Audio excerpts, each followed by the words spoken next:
Welcome back, everybody. Time once again for another episode of Living Hope, a weekly journey designed to provide hope, inspiration, and education for those living with pancreatic cancer.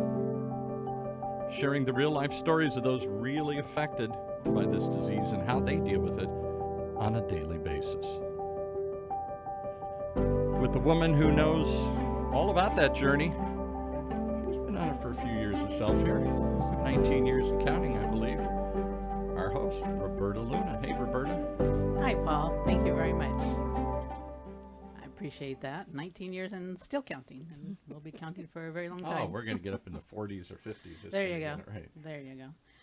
Well, today I have two very special guests with me, actually. They came all the way from Iowa, and I will introduce Kelly Barber, because I can say her name very easily. But since you all took bets on how I would screw up Wendy's name, then I'm going to let Wendi introduce herself because of her last name. So, Wendi, would you say hi? Sure. Wendi Chiacek. Thank you. Thanks, Roberta. And go online and see how she spells it. There's a few extra letters that don't look like they belong in there. So. Thank you for that. I'm really good at messing up last names, so I didn't want to do that to you coming on, especially since you guys came all the way from Iowa. I know not just for this, but I do appreciate you being here. You've been staying in San Diego, so I know you had quite a drive for just coming down to visit us today. But I wanted to talk a little bit about your personal journeys that you've had with pancreatic cancer. And Kelly, if we could start with you. I'd like to know something about your husband, about George. I don't really know a whole lot about him. Would you kind of tell us a little bit about him before he was diagnosed? He was a stay-at-home dad with our daughter, Megan. He was a postal carrier, and then after she was born, he stayed at home and only worked on the weekends with her. Oh, how nice. That's a nice turn of events there, huh? Mm-hmm. Give you a chance to go out and work and let him kind of be the stay-at-home dad. I think that's really cool. Absolutely. Especially in those days, you don't really hear that happening very much. It's a little bit later in time. What did he have symptoms of pancreatic cancer, or how did you know that he was sick? He was having some pain in the evenings, but we really didn't find the cancer until after he suffered a heart attack. He had a heart attack and then had 100% blockage, so he had a stent put in, and then started having complications. So they did a CT scan, found the cancer on the tumor of his pancreas, and at that time it hadn't spread anywhere, but because of the heart surgery we had to wait 6 to 8 weeks. We did another CAT scan and it had spread to the liver. So at that point he started treatments. I've heard many times, usually somebody will find the cancer if they something to do with their appendix or something else. I've never really heard of anybody having a heart issue, and that's how it was diagnosed because of that. It's almost was that, a blessing that he had that happen first? Yeah, and it was something that our oncologist said to him too. Isn't it a blessing that you had the heart attack, because then you wouldn't have found, the cancer. Because he really had no other symptoms? No. Was he having any heart issues at the time, or was that Nope. kind of a surprise too? It was a surprise. He had actually, like I said, he was working on weekends, and he had got up that morning and he was having some left shoulder pain. He actually Googled it before he went to work. He worked the whole day, and then he called me. He goes, "I'm going to go to the urgent care." And then I met him there, and So he sort of self-diagnosed himself, but worked a full day first. Yep. And then went to urgent care. Yep. Wow, it's really amazing. It's kind of sounds like he was that type of person. He wanted to make sure to take care of his family first, even before himself. So, Yep. yeah. Well, thank you for sharing that with us. I know these stories can be difficult, but we want to put a face behind this disease and not just talk about statistics and things. So, it's very important to put a face behind all this. So you said that he didn't really have any symptoms for the pancreatic cancer, and it was diagnosed through what they were looking at for his heart attack, through a CT? Yep. Okay. Did he receive any treatment for pancreatic cancer? He did. So after waiting the 6 to 8 weeks, he started chemo. He did rounds of chemo for about 14 months. No radiation, but he tried several different chemos. One of them we mail ordered from Canada because our insurance wouldn't pay for it. Oh. Because at that time, and another thing that the oncologist said, you know, like with his diagnosis, they would have just said, go home, you know, get your affairs in order. But he was able to do chemo for a year. And every time did you have to order that through the mail, or was he able to get it through We his... always ordered it through the mail. Because the insurance would not cover it. Correct. Do you remember what type of chemo that was? It was Xeloda. Okay. And how long ago was your husband diagnosed? He was diagnosed in December of 2004. Yeah, 2004. Okay. Sorry, it's No, he's no, been gone it's fine. 15 years Yeah. this past February. Oh, no, I get it. Sometimes I have trouble remembering yesterday, so I know it's when you go back in time, you know, it's hard to remember those dates, especially, I think sometimes with the grief and what we go through, we want to almost forget those days. So I'm sorry if I'm bringing something up. Again, like I said, I really feel it's important for people to understand that what we're talking about real people and families and fathers and mothers, and we really want to put a face to that disease. And he did treatment, I'm sorry, you said for 14 months, or he survived for 14 months? He did treatment up until the 14th month. Oh, the 14th month. Yep. And did he ever go on hospice? Did you use palliative care, or what? So, we were at the oncologist and for treatment, but his counts weren't well enough for him to do it, and he was having a hard time breathing. Little did we know he had blood clots in his lung. But he's like, let's do one more treatment and then figure out what to do. So he ended up having treatment, and then he went into the hospital for 5 days, and that's where we found out that he had the blood clots in his lungs. And then he was there 5 days, and at that point I called hospice in. They came in and put a bed at our home, and I brought him home.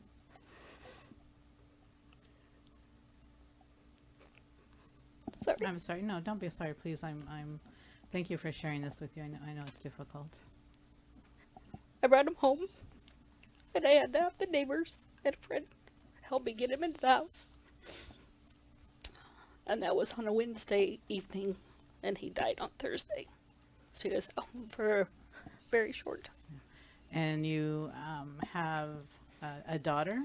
How old was Megan at that time? Megan was born in 2003, so throughout his illness, she was 2 years. She was a little over 2 years when he passed away. And Wendi, I think you did something really unimaginative. It's not something that I have heard of a lot of people doing, or even, I just really admire you for doing this. I don't know if you even know what I'm talking about, but and I think that says a lot for who you are. You actually made a life-changing decision to come and support your sister. What was it that you did? Well, my mom and I lived 2 hours away, and I had recently lost my job, so, I was kind of working an interim job, and a woman that I worked with 6 years prior worked in Des Moines area where Kelly was, and she said she was sitting in a room one day and a light went off, and because they were thinking about, they needed to hire someone, and she thought of me. So it was just, I believe things happen for a reason, and it just, everything fell into place. So I made the decision to move to Des Moines. Kelly was there with a young child and didn't have any family around, so it was kind of a no-brainer to make that move, and then Mom followed. Yeah, you say it was a no-brainer, but again, like I said, I've come across a lot of families, and unfortunately, not just families but friends, they tend to do one of two different things. They either come closer to you, or they tend to go away. So I hear, unfortunately, more people going away because it's just, it's such a horrific disease, and it's very troublesome, so they don't want to deal with it or can't. So I just really admire you, and I didn't really know that before until I really started doing a little research on you guys.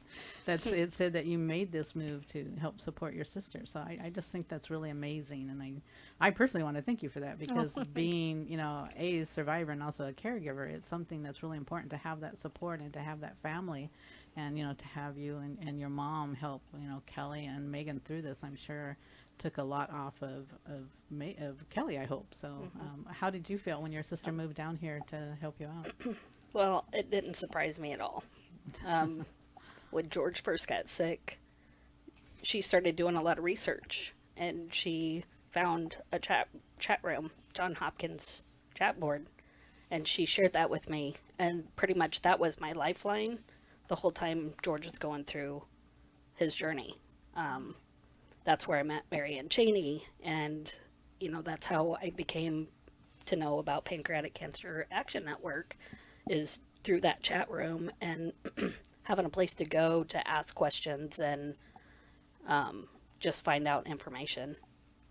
Well, I'm surprised that you mentioned the John Hopkins chat site, because that's actually how I found Pam Acosta Marquardt, Really? the founder of PanCan, is because when my dad was diagnosed in 1998, there was nothing out there.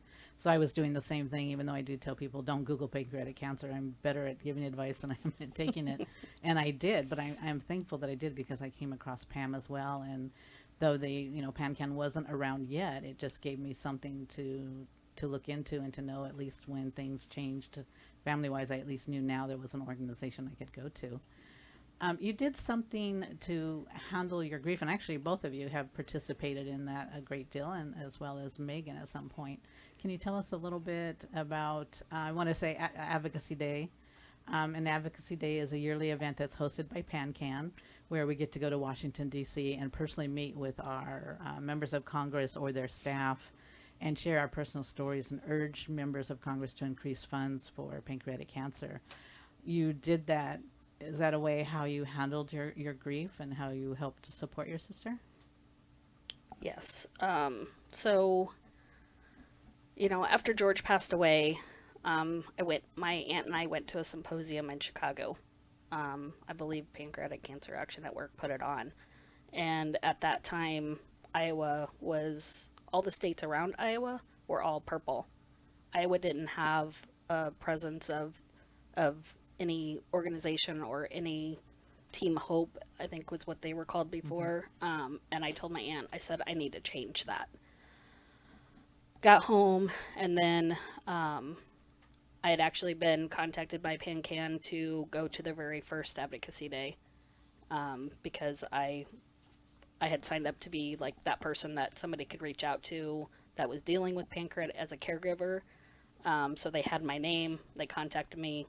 I went to Washington, D.C. all by myself. I was the only one from Iowa.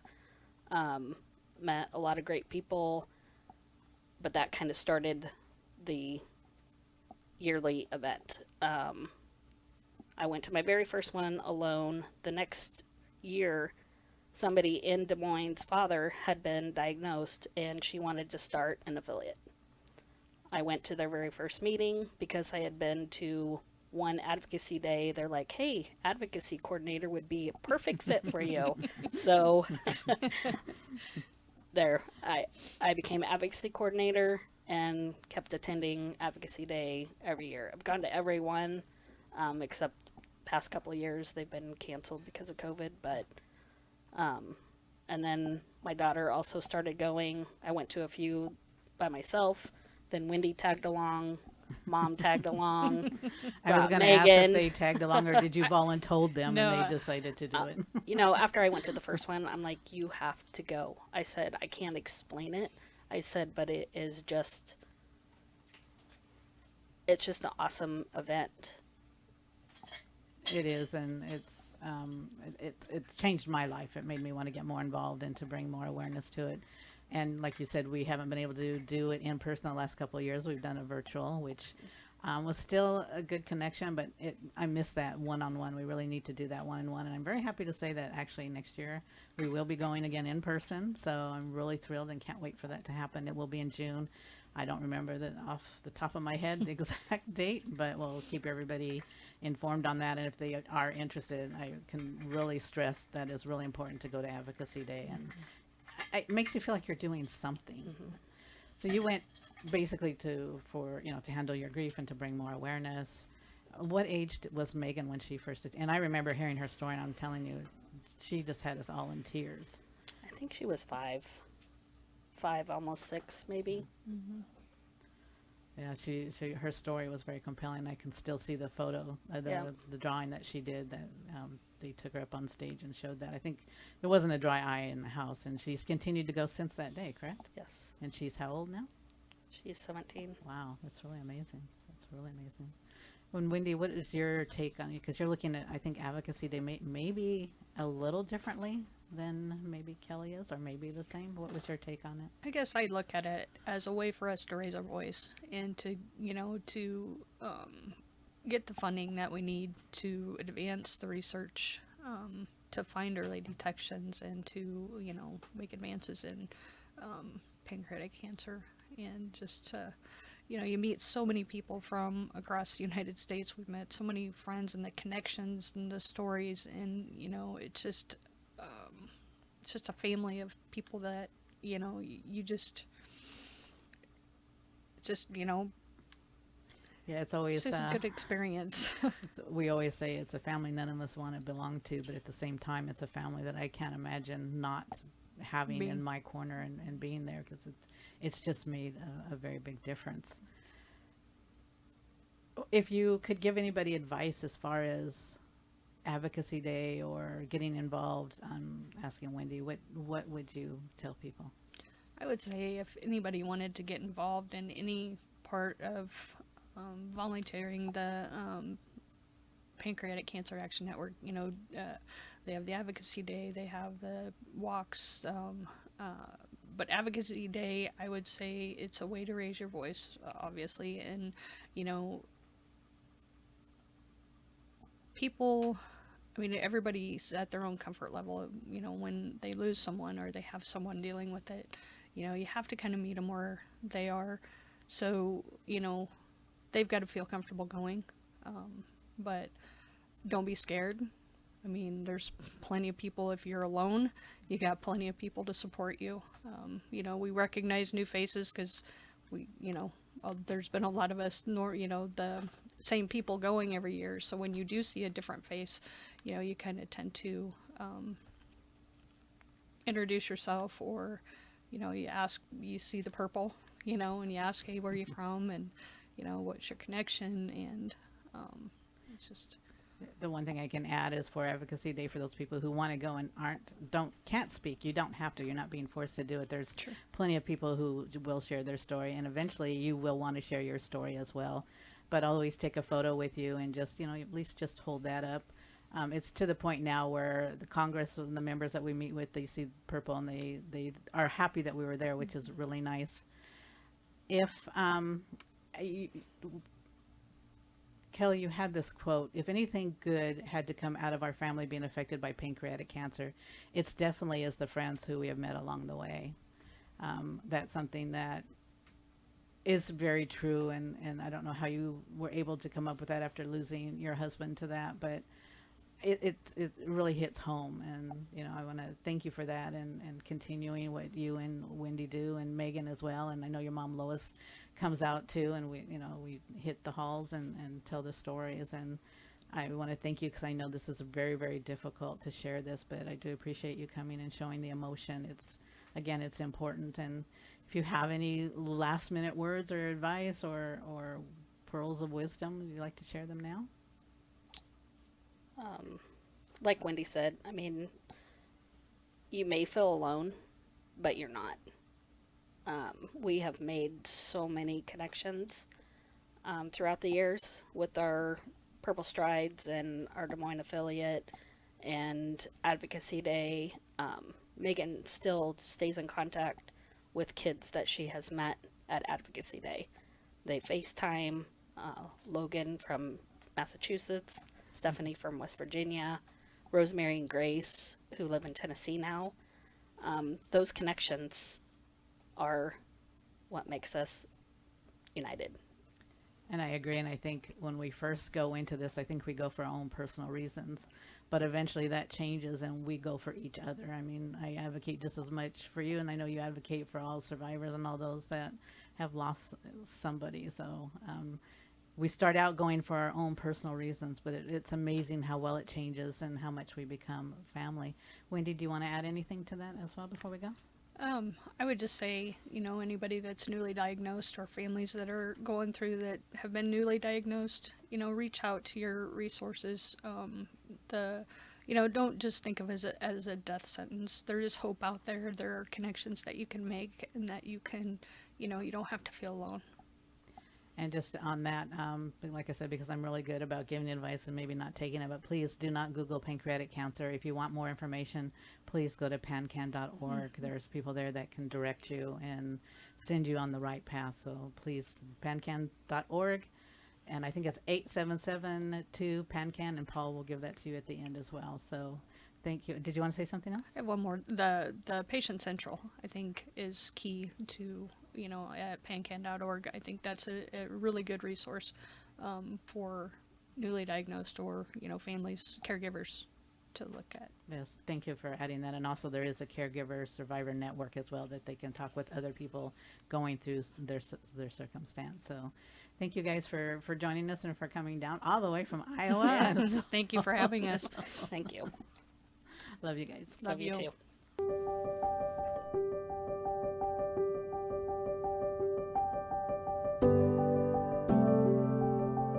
So there you have it. Another reason to tune in each and every week to Living Hope. A weekly journey designed to provide hope, inspiration, and education for those really living with this disease, sharing the real life stories of those really affected and how they deal with it on a daily basis. And if you'd like to share your stories, please, we're always looking for more people to come forward, share their journey, where they're at, how they're handling things. Friends, family, or people personally affected. Just contact us here at the radio station, OC Talk Radio. And if you or anyone you know needs help right now, there's a place, Patient Services at 877-2-PANCAN. That's 877-2-PANCAN for more help and information. That's the Pancreatic Cancer Action Network. And I'm Paul Roberts with OC Talk Radio, inviting you to join us again next week for this ongoing journey of hope.